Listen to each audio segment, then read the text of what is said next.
it's your girl Adeola. Finally, Ibori pleaded guilty at a London court to 10 counts of fraud, money laundering and corruption charges. If you don't know him, James Ibori was a former governor of Delta State in Nigeria.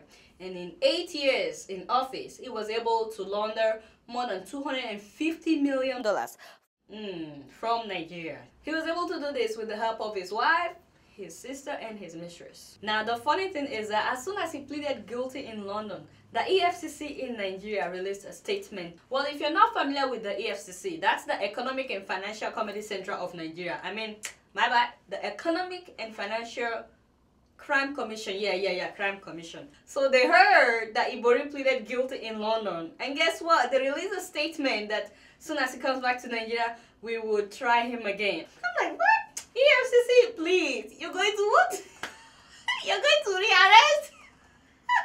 You had your chance. They arrested this guy before in 2009 and they came up with 170 corruption charges against this man, James Ibori. And guess what? The day they took him to court, that was the same day that the case was dismissed. Somehow, the judge said there's not enough evidence to convict him.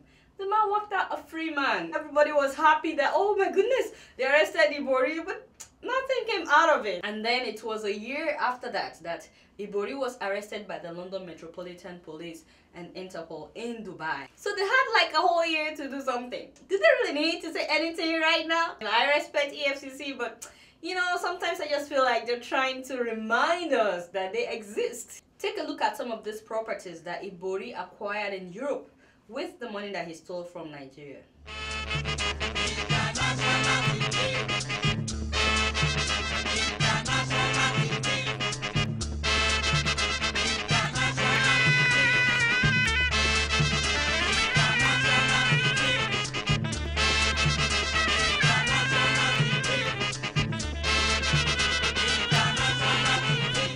Well, Ibori will be sentenced in April and he could get up to 10 years imprisonment in London. You know how they say desperate times call for desperate measures, especially when someone has been unemployed for way too long. Like this Nigerian guy, he's going about carrying a banner with the list of his qualifications. You know, he got a degree and he's still unemployed and he's hoping that somebody would see this and employ him. And this Ghanaian guy selling roasted plantain on the street. Take a good look at that. Yeah, he's wearing a suit.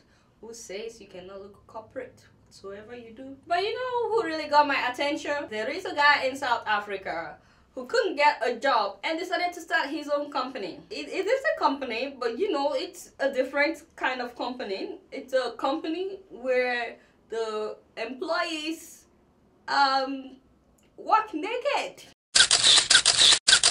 It's a cleaning company, but they work naked. They get as naked as you want them to be. But they will not clean up whatever will make them dirty. They also do waitress jobs, entertaining, all kinds of entertainment jobs. The founder of the company, Jean-Paul Reid, is actually an accountant. But, you know, because he couldn't get a job, he decided to, you know, start his own thing. And now it's like business is booming. Now, the lesson is we need to start getting jobs for people so they don't come up with crazy ideas like this. I mean, this is a really crazy idea. And do not get any idea from this story. Okay, you need to see this chicken battle going on in Zimbabwe. No, seriously, I'm talking about real battle between two chicken companies. One of them, Inscore Africa Limited, is actually a well-established corporation in Zimbabwe. They have fast food restaurants, they have ice cream place, they have pizza place, you know, they're very well known. Now they're fighting with another company owned by a Zimbabwean businessman, Textor Mbano. He wants to start his own brand of a chicken restaurant, a pizza place, and ice cream place. So the chicken place by Inscore Africa is known as Chicken Inn. Guess what he wants to name his chicken place? Chickenza Inn. Now the ice cream place of Inscore Africa is known as Creamy Inn. Guess what his ice cream place will be named as? Creamy Chickenza. Now their pizza place is known as Pizza Inn. Now his pizza place will be known as Pizza Chickenza. Did you see how creative this guy right here is? You know, he is really creative. The funniest part of the story is he created his logo and he looks just like their logo. And they're like, no, you didn't. We are going to court. But he is saying, y'all are just hating. You just want to mess up my business. You just can't handle competition. A piece of advice, brother. If you're gonna start your own company, be more creative, because when you become successful, you want people to know you. You don't want them to think maybe you work for them. The case is still in court. The chickens are still fighting. We'll see who wins this case. Now, who says grandmas cannot be cool? Well, check out this 90-year-old grandma paying a tribute to Whitney Houston. I'm doing this in memory of the late Whitney Houston. Very hard to think of her being gone.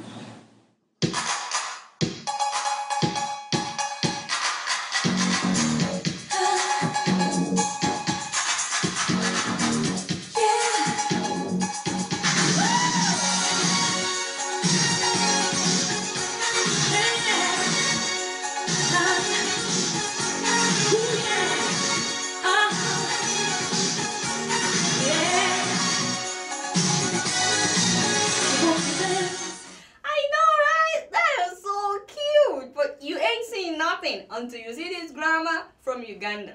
Laga Queenie, Lucinda. Selector Didi, take you. Run it! Nabasajja mwatukola bubinyo, ebyennyanja okubitunda ebweru, empuuta okugitunda ebweru, ebyennyanja okubitunda out. Songa ennyanja ya bannayuganda, ebyennyanja bya bannayuganda. Bannayuganda bali abiri baliwa, ezo ssente ezotunda mu byennyanja ziyamba makago. Bannayuganda tezituyamba, bannayuganda batezituyamba. Songa ennyanja ya bannayuganda n'ebyennyanja bya bannayuganda. Did you notice it sounded like she was running out of breath? Please, let the woman rest. Before I leave today, I want you guys to see a little bit of Ghana.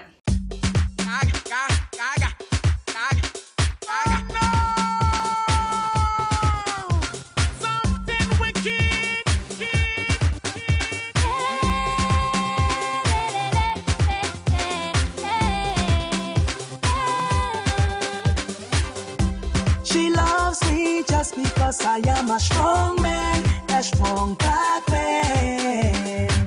My baby loves me, oh, because I am a strong man, an African man. I need an African man, an African man. I need a strong black man, I need a Ghanaian man. 'Cause a black man strong, oh, a black man good, oh.